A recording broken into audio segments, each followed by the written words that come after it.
مساء الجمال على متابعين الجمال. تعالوا اقول لكم الطبق الشيك السهل البسيط الانيق اللي يفتح النفس ده عملناه مع بعض ازاي. حرانة بقى من جو الصيف، مش قادرة تدخلي المطبخ او مش عايزة تعملي حلل كتير ورز وخضار واكل ما يتاكلش، عايزة تعملي اكلة سهلة وبسيطة كده وصحية وما تاخدش منك لا وقت ولا جهد ولا حلل كتير، وده الاهم. تعالوا اقولك عملنا الاكلة الجميلة دي مع بعض ازاي، وهتشرفك برضو في المناسبات. يلا بينا نبدأ. هنسمي الله وندخل في الطريقة على طول زي ما متعودين. معايا كمية من اللحم، ده ميكس جميل كده، شوية أحمر شوية ملبس عشان يطعم بعض. أنا بالنسبة لي قطعة اللحم الحمراء قوي دي ماكلهاش بصراحة، يعني لازم تبقى كده ملزلزة كده وطعمها حلو، لازم تبقى ملبسة عشان هو ده اللي بيدي نكهة اللحم الجميل، وخاصة إن احنا بقى هنحط عليه رز، فلازم يديها كده نكهة عالية شوية. وبسكينة حامية كده هتعامل وابتدي أقطعها قطع صغيرة، مكعبات، مربعات، مثلثات زي ما انتوا عايزين.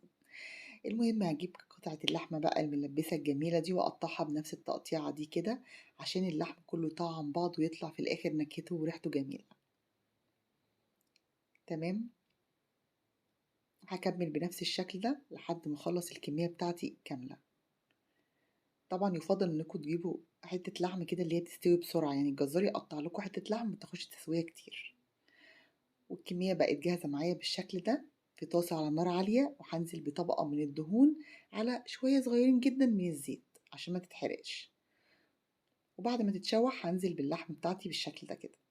أهم حاجة النار تبقى عالية جدا، عشان زي ما اتفقنا تاخد صدمة، ما تنزلش العصارة، تتشمع معايا بسرعة وتاخد لون جميل، وما تاخدش وقت ولا تنزل ميتها ولا تنشف مني.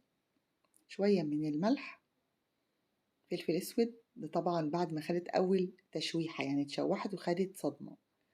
شوية من الجنزبيل، ده مهم جدا جدا في اي نوع لحوم، بطعمها قوي. رشة خفيفة قوي قوي من القرفة، او ممكن ما تضيفوهاش، دي ترجع لكم يعني.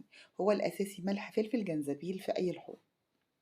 شوية من الثوم، هقطعه سلايسز كده شرايح رفيعة، وهنزل بيه صحيح، يعني انا مش عايزاه يبقى ناعم قوي، مش عايزاه مفروم. وبعد ما اخلص الثوم هجيب بصلاية حلوة كده وهقطعها شرايح. انا بعرف اتعامل بايدي، فهبتدي اشتغل كده وانزل على اللحمة وهي بتشكشك كده على النار.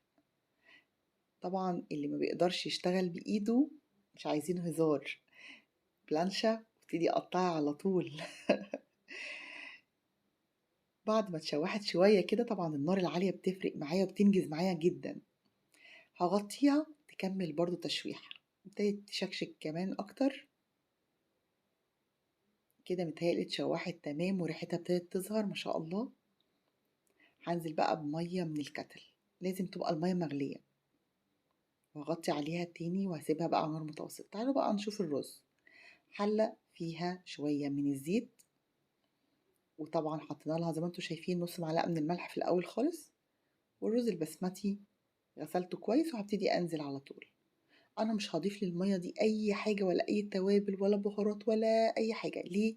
لأن اللحمة اوريدي متطعمة وعليها التوابل بتاعتها. هقلب وابتدي اهدي النار عليها لحد ما تستوي. طبعا كمية المية بتبقى يعني عالية جدا، يعني مقدار عقلة كاملة. اللحمة بتاعتنا بعد ما امتصت المية شربتها واستوت جواها وبقت تمام، هضيف لها قطية كبيرة مكعبات وبغطي عليها وبسيبها تشكشك تاني مع بعض. هنا متهيألي دخلت في التسوية، دخلت يعني بقى لها حاجة بسيطة وتستوي. في الوقت ده الرز خلاص امتص المية، يعني خد نص سلقة. هبتدي اضيفه واضيف له كمان شوية من الملح، نص معلقة، عشان لازم الرز من فوق يتطعم، هو اللحم خلاص اوريدي خد التست بتاعه. وهضيف لها معلقتين كده من الزيت ومعلقة كبيرة من الزبدة، وهبتدي على البخار الجميل ده اسيحها بالشكل ده كده. واخلط بقى كل الكلام ده مع بعض كويس جدا، الزبدة مع الزيت عشان يفلفل كده ويبقى جميل وياخد التست الجميل بتاع الزبدة. والملح اللي انا ضفته كل ده هقلبه كويس جدا، وبعد كده هسويه وهغطي عليه على نار هادية خالص. وبعد تقريبا نص ساعة على نار هادية ابتدى الرز يندمج كده مع البخار بتاع اللحمة الجميل، هنا هاقلبه الناحية التانية واسيبه بقى شوية حلوين كده على جنب لحد ما كله ينزل ويبقى شكله مظبوط. هنا بقى هنحمر شوية من المكسرات لو موجود، مش موجود مفيش أي مشكلة.